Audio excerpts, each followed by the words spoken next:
Hello guys, मैं अमित सिंह स्वागत करता हूं आज आपका एविजन के बैंकिंग चैनल पर। तो हमारा एसबीआई क्लर्क का सेशन चल रहा है, कंटिन्यू वीडियो आ रही हैं, रीजनिंग का वीडियो आपको लगातार दिया जा रहा है। पैटर्न आपको समझ में आने लगा होगा कि किस तरह का क्वेश्चन, किस तरह का फ्रेम के साथ आपके पास आता है। आज यहाँ पर क्वेश्चंस लेके आए हैं। क्वेश्चन का वेराइटी आज बहुत ज़्यादा है। इसके पहले जो भी वीडियो आपके पास आए हुए हैं उसमें हम लोग क्वेश्चंस क्या रख रहे थे, एक पजल या सिटिंग अरेंजमेंट कुछ था और उसके बाद 5 एक सेम पैटर्न पे क्वेश्चन था। बट आज आपको क्वांटिटी तो उतना ही है, लेकिन आपको दिखेगा क्वालिटी आज का थोड़ा सा अलग लेवल पे है। क्यों? क्योंकि आज जो हम लोग क्वेश्चंस का पैटर्न लेकर आए हैं वो आपको कई सारा इसमें पार्ट दिखेगा। आज आपको सिटिंग अरेंजमेंट भी यहाँ दिखेगा, डिस्टेंस डायरेक्शन भी दिखेगा, ब्लड रिलेशन भी दिखेगा, इनइक्वालिटी भी दिखेगा। तो एक ही वीडियो में आपको यहाँ पर 4-5 चैप्टर्स के जो क्वेश्चन के पैटर्न हैं, जो टाइप हैं, वो हम लोग यहाँ पर डिस्कस कर लेंगे। समझ में आई बात आपको? तो इसके पहले वाले वीडियोज में हम लोग सिटिंग अरेंजमेंट, पजल, सिलोजिज्म, उसके बाद मिसलेनियस के कुछ questions, alphabetic series, alphanumeric series, ये सब डिस्कस किए थे। आज कुछ इस पैटर्न का क्वेश्चन यहाँ डिस्कस किया जाएगा। अभी और भी वीडियो जाएंगे जिसमें आपको और भी हम लोग यहाँ पर क्वेश्चंस का पैटर्न और टाइप बताते चलेंगे ताकि चीज़ें आपके लिए हेल्पफुल रहें। उम्मीद है आप लोग को ये वीडियो समझ में आ रहा होगा, चीज़ें आप लोग देख पा रहे होंगे और ये चीज़ें आपको हेल्पफुल भी हो रही होंगी। जब आप मॉक सेट लगा रहे होंगे तो सिमिलर वे में इसी तरह का कुछ कुछ क्वेश्चंस का टाइप आपको दिख रहा होगा। यदि आपको किसी क्वेश्चन में किसी भी चैप्टर में डाउट हो रहा है तो आप कमेंट सेक्शन में जरूर बताइए, हम लोग उसका अलग से भी सेशन लेकर आ जाएंगे। यहाँ पर जो क्वेश्चन है इसके अलावा भी यदि आपको कहीं डाउट है, आप कमेंट सेक्शन में उस क्वेश्चन को डालिए, हम लोग उसको सोल्व करके आपको दिया करेंगे। ठीक है, तो चलिए आगे बढ़ते हैं। आज का देखें कि हमारे पास क्वेश्चन क्या है। तो क्वेश्चन दिख रहा है यहाँ पर सबसे पहले जो हमारा एक रहता है या तो सिटिंग अरेंजमेंट या पजल। तो आज हमारे पास क्या है यहाँ, तो आपको दिख रहा है यहाँ पर लिखा गया है certain number of person are sitting in a linear row and facing north. इस तरह के जो क्वेश्चन रहते हैं आप एक अटेम्प्ट ट्राई करना, क्योंकि इसमें देखो रहता क्या है कि सर्टेन नंबर ऑफ पर्सन बताए नहीं जाते हैं कि लोग कितने बैठे हुए हैं उस सिटिंग अरेंजमेंट में। एक चीज तो क्लियर है कि लीनियर रो है और नॉर्थ में सब कोई देख रहा है, लेकिन कितने लोग हैं ये कभी भी इसमें अनसर्टेनिटी रहता है, अनसर्टेन नंबर ऑफ पर्सन बैठे रहते हैं, तो कभी भी क्लियर करके नहीं बताया जाएगा। ठीक है, आपके पास एक क्वेश्चन इसमें से पूछा ही जाएगा कि इस पूरे लाइन में, इस पूरे रो में कितने लोग बैठे हैं। तो इस तरह के क्वेश्चन को मतलब आप मेरे से यदि पर्सनल सजेशन मांगिएगा तो आपसे यही बात बोलेंगे कि इस तरह के क्वेश्चन को आप स्टार्टिंग में थोड़ा सा मतलब मत बनाया करिए, इस तरह के क्वेश्चन को आप लास्ट में बनाया करिए, क्योंकि ये थोड़ा सा टाइम टेकिंग हो जाता है। इस तरह के सिटिंग अरेंजमेंट थोड़े से टाइम टेकिंग प्रोसेस में चले जाते हैं, तो इसलिए इसको थोड़ा सा निगलेक्ट किया जाता है एग्जाम के टाइम पे। लेकिन यदि आपका कमांड है, यदि आप सिटिंग अरेंजमेंट और पजल पे अच्छे से पकड़ रखते हो अपनी, तब तो भाई इसको बना लेना चाहिए, क्योंकि यहाँ से 5 नंबर सीधा उठ के आएगा आपके पास। चलिए अभी फिलहाल इस क्वेश्चन को देखें हम लोग।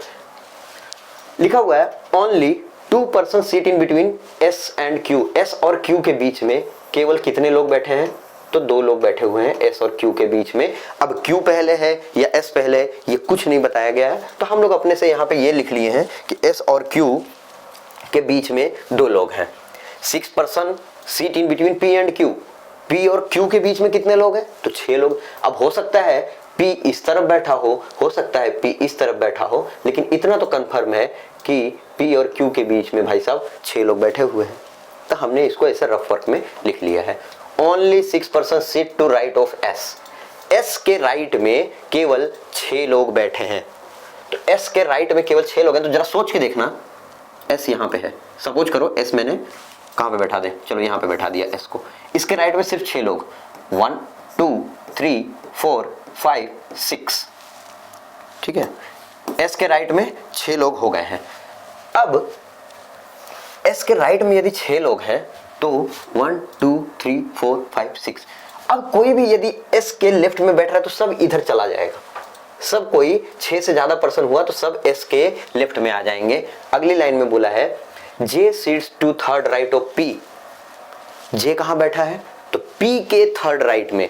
तो सपोज कर लो कि पी यहां है, पी यहां है, तो इसके थर्ड राइट में नॉर्थ देख रहा है, तो इसका थर्ड राइट किधर होगा, इस साइड, और जे यहां पे बैठेगा।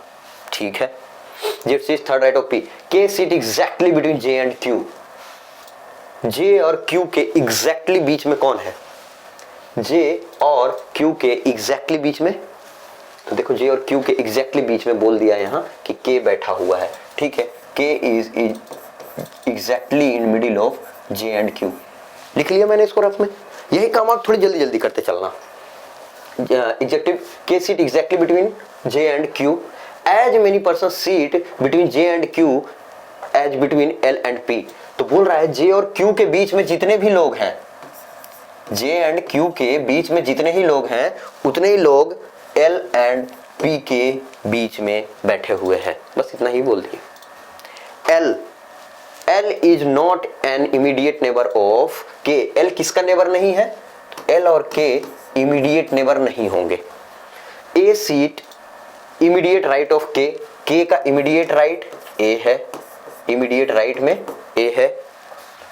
And to left of S, A seats right immediate right of K, A immediate right of K, and to the left of S. और किसके लेफ्ट में है? तो ये लेफ्ट में है एस के, एस के लेफ्ट में है ए, ठीक है। नाउ बोला है not more than 21% seat in the row. 21 से ज्यादा लोग नहीं होंगे। किससे ज्यादा नहीं होंगे? 21 से ज्यादा नहीं, मतलब 21 से कम पर्सन मेरे पास बैठने चाहिए इस पूरे अरेंजमेंट में। तो मैंने बार बार बोला है कि आपको 2 केस एटलीस्ट ले लेना, ठीक है। 2 केस लेके हम लोग इसको स्टार्ट करते हैं। चलो 2 केस में यहीं से शुरू किया जाए। तो एस और क्यू के बीच कितने लोग हैं? There are 2 person in between S and Q. तो क्यू को मैंने यहां बैठा लिया, इस केस में क्यू को यहां बैठाया, तो अगली वाली केस में क्यू को मैं यहां ले लूंगा क्योंकि एस और क्यू के बीच में 2 लोग। चलो आगे देखा जाए तो बोला है क्यू और पी के बीच में देयर आर 6 पर्सन। तो सोचो क्यू यहां है, इधर तो होगा नहीं, तो यहां 1 2 3 4 5 6, ठीक है। तो क्यू और पी के बीच में 6 पर्सन हो गया मेरा, 6 पर्सन क्यू और पी के बीच में पहले वाले केस में। दूसरी वाली केस में देखो तो पी और क्यू के बीच में, देखो क्यू यहां है यदि, तो 1 2 3 4 5 6, तो पी यहां पे हो जाएगा, पी यहां पे हो जाएगा। तो सोच के देखो पी यहां हुआ, इसके सेकंड राइट में क्या जे के लिए जगह बचेगा? नो। जैसे ही आप इसके सेकंड राइट में जाओगे तो यहाँ पे एस के पास राइट में 7 लोग हो जाएंगे, इसलिए उधर तो नहीं जा रहा है, पी उधर नहीं जाएगा तो पी इधर ही आएगा। तो यहाँ पे देखो 1 2 3 4 5 6, तो पी और क्यू के बीच कितने लोग हो गए? 6 लोग। पी के थर्ड राइट में कौन है? जे, तो 1 2 3 जे यहां हो जाएगा। इसमें पी के थर्ड राइट में 1 2 3 जे इस प्लेस पे हो जाएगा। जे और क्यू के इमीडिएटली मिडिल में कौन है? के, तो यहां देखो जे और क्यू के बीच में 3 लोग हैं, तो इसका मिडिल कहां आएगा? के इस प्लेस पे। इसमें भी जे और क्यू के बीच में 3 लोग हैं, तो जे और क्यू का मिडिल के यहां पे आ जाएगा। के का इमीडिएट राइट कौन है? तो के का इमीडिएट राइट ए इस प्लेस पे। इसमें के का इमीडिएट राइट ए यहां पे आएगा, ए यहां पे आएगा। और उसके अगले ही लाइन में लिखा गया था, क्या लिखा गया था कि ए किसके लेफ्ट में है? एस के लेफ्ट में। यहां देखो तो ए एस के राइट में हो गया, ए जो मेरा है वो एस के राइट में हो गया, इसलिए ये केस गलत हो जाएगा। यहाँ पे ए एस के लेफ्ट में है, इमीडिएट है या कितनी लेफ्ट में है इससे मतलब नहीं, सिर्फ बोला है कि ए को एस के लेफ्ट में होना होगा, तो है कोई दिक्कत नहीं यहाँ। और अगली लाइन में जे और क्यू के बीच जितने लोग हैं उतने ही लोग एल और पी के बीच होंगे। जरा यहाँ काउंट करो, जे और क्यू के बीच कितने हैं? जे यहाँ, क्यू यहाँ, 1 2 3, there are 3 gap in between J and Q. तो पी और एल के बीच में 3 का गैप होगा। चलो आओ 1 2 3 एल यहाँ दे देते हैं। क्या एल यहाँ देंगे? तो बोलोगे नहीं, क्यों नहीं देंगे यहाँ? क्योंकि एल और के एक साथ नहीं होगा, पहले ही मेंशन है यहाँ एल के एक साथ नहीं होना चाहिए, इसलिए पी और एल के बीच में यहाँ पे आ जाएगा 3 का गैप और एल यहाँ हो जाएगा, ठीक है। एल यहाँ हो जाएगा और ये मेरा पूरा अरेंजमेंट बन गया है। इसके अलावा क्या कोई केस छूटा? नहीं, सारा कुछ हम लोग यहाँ लिख चुके हैं, ठीक है। तो देखो कितने लोग हो गए हैं, 1 2 3 4 5 6 7 8 9 10 11 12 14 15 16 17 18 19 20 21, कितने लोग हो गए टोटल? 21%। तो क्या ये मोर देन 21 है? नहीं, क्योंकि बोल दिया नॉट मोर देन 21, मतलब 21 तक हो सकता था और 21 से कम हो सकता था, नॉट मोर देन 21, 21 से ज्यादा नहीं हो सकता।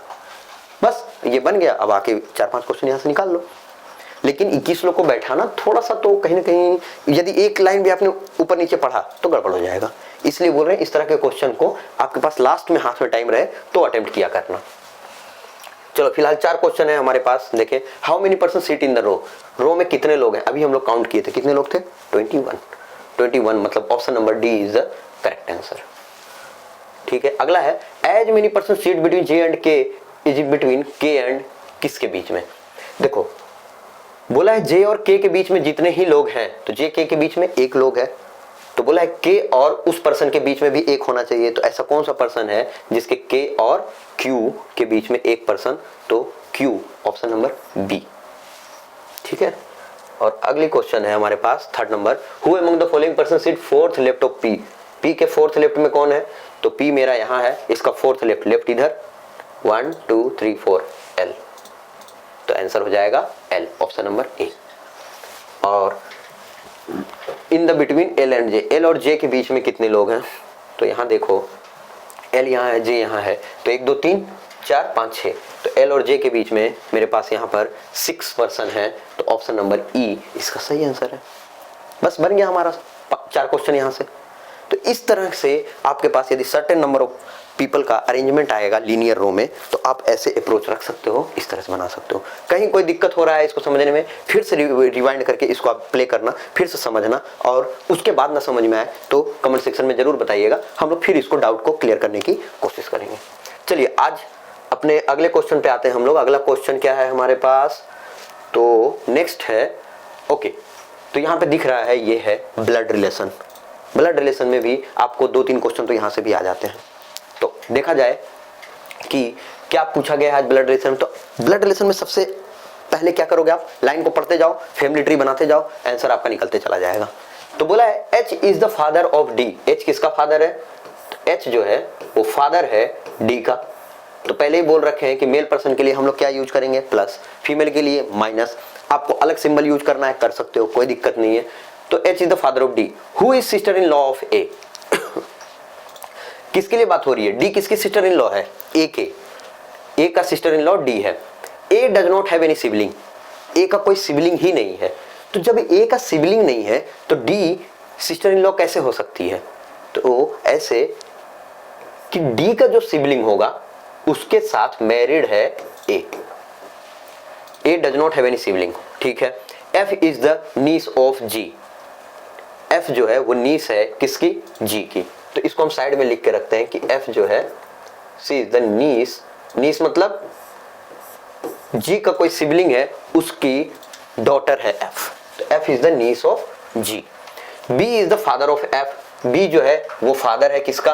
एफ का। तो ये भी साइड में ही रखते हैं हम लोग कि B is the father of F. अब हो सकता है ऐसा कि बी और जी सिबलिंग हो सकता है ना भी हो, कोई यहाँ पे सिबलिंग हो और बी उसका हस्बैंड हो जाए। E is the mother in law of A. E जो है मदर इन लॉ है किसकी? ए की। तो ई मदर इन लॉ ए की कब होगी? अब सोचो, यदि इसका चाइल्ड ये है और इसके साथ जो मैरिड है तभी तो ए इसका हस्बैंड होगा या वाइफ होगी।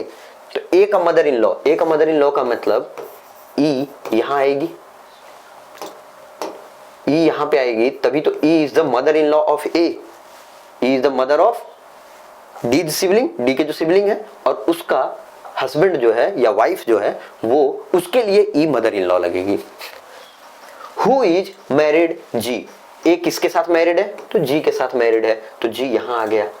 अब जी यहां आ गया, जी का नीस कौन है?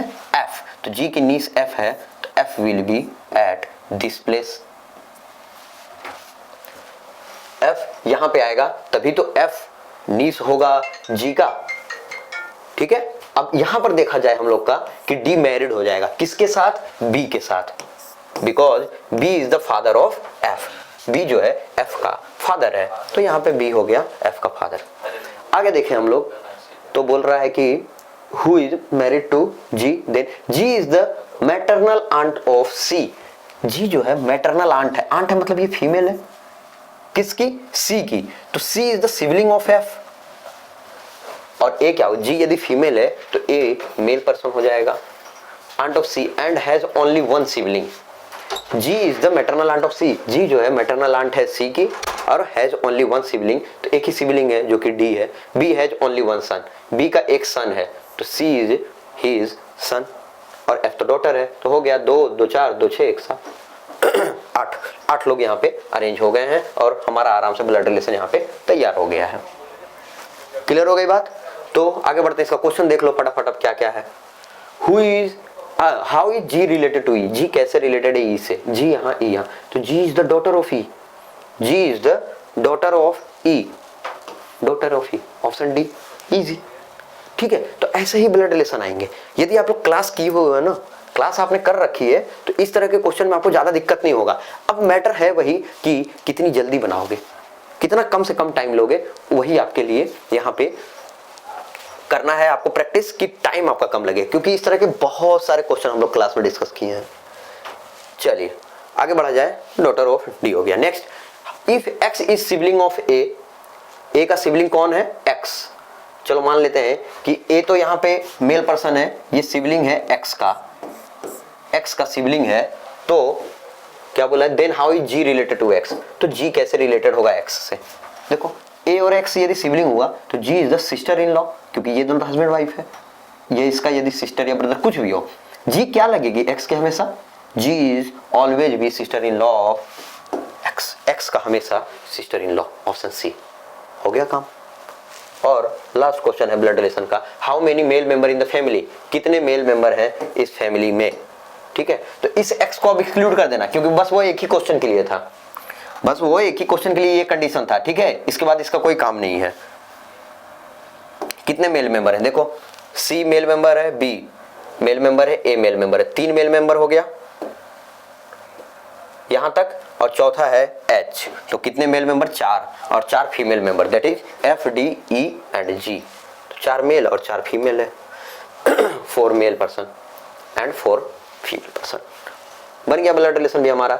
अब अगला है डिस्टेंस एंड डायरेक्शन। बोले ना आज काफी कुछ है, ब्लड रिलेशन हो गया, सर्टेन नंबर हो गया, डिस्टेंस डायरेक्शन करने वाले हैं, इसके बाद भी अभी और एक टॉपिक है इनइक्वालिटी, तो आज काफी पार्ट कवर हुआ है। चलिए देखते हैं इसमें क्या बोला गया है। Point C is 4 metre east of you.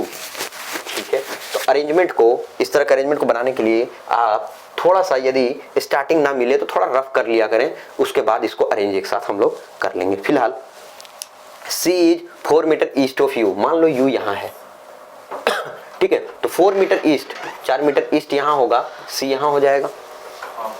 आगे देखो तो G इज 7 meter south of C, G जो है वो नीचे है किससे? C से, कितना? 7 मीटर साउथ। S इज 2 मीटर वेस्ट ऑफ G, ठीक है, S जो है पॉइंट है S 2 मीटर वेस्ट है किसके? G के। 2 मीटर वेस्ट का मतलब वेस्ट डायरेक्शन, ये S यहाँ पे 2 मीटर का डिस्टेंस, क्योंकि ये पूरा यदि 4 है तो इसका आधा होना चाहिए 2। M इज 2 मीटर वेस्ट ऑफ X, अब X कहाँ है पता नहीं, अभी रुक जाते हैं, खाली इसको लिख लेते हैं कि M जो है ये वेस्ट में है 2 मीटर X के, हो गया, X के वेस्ट में M है 2 meter. Which is to the north, which is to the 4 meter north of point S, S से 4 मीटर नॉर्थ में है कौन? X, S से 4 मीटर नॉर्थ में कौन है? तो X है, X है, X यहाँ है, और इससे 2 मीटर नॉर्थ, मतलब यहीं पे, क्योंकि ये तो 2 ऑलरेडी है ये वाला डिस्टेंस, तो ये 2 मीटर नॉर्थ यहाँ पे M होगा। Then what is the direction and distance of point U with respect to M, तो बोला है U का डिस्टेंस और डायरेक्शन क्या है, तो U M से, किससे?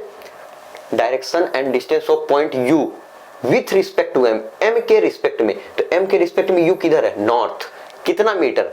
तो यहां से यहां तक ये वाला डिस्टेंस 4 मीटर है, तो ये कितना बचा? 3 मीटर, तो 3 मीटर का डिस्टेंस में नॉर्थ की तरफ, तो north 3 meter, option E, option E. बस इस बात का यहाँ ध्यान रखना, विथ रिस्पेक्ट टू किसके पूछा है, यानी कि उल्टा निकाल दें, उल्टा निकालोगे ना तो 3 मीटर साउथ आंसर आ जाएगा, 3 मीटर नॉर्थ इसका सही आंसर है।